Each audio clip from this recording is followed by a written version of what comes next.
আমি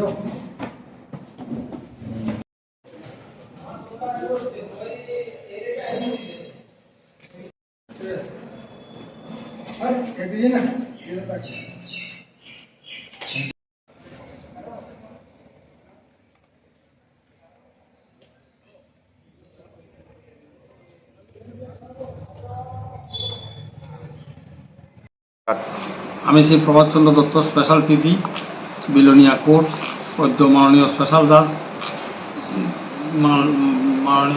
জাজ শ্রী গোবিন্দ দাস বিবাদী আব্দুল মকিমকে ভারতীয় দণ্ডবিধির 363 ধারায় 2 বছরের জেল এবং 2000 টাকা জরিমানা, অনাদায়ে 1 মাসের জেল ও 6 পক্সো আইনে 20 বছরের কারাদণ্ডের আদেশ দেন এবং 10 বছরের জেল দেন সঙ্গে জরিমানাও দেন।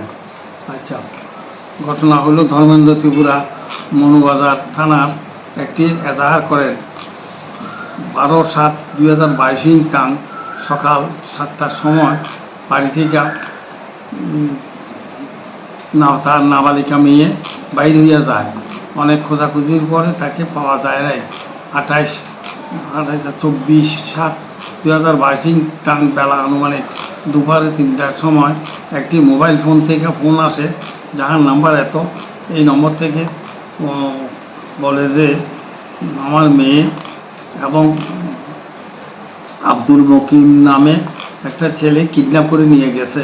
পরে মেয়েকে ইম্ফল মণিপুর থেকে পুলিশ উদ্ধার করে। মেয়ে বাবাকে জানায় হোটেলে থাকা কারেন মেয়ের সঙ্গে ইচ্ছার বিরুদ্ধে শারীরিক সম্পর্ক করে।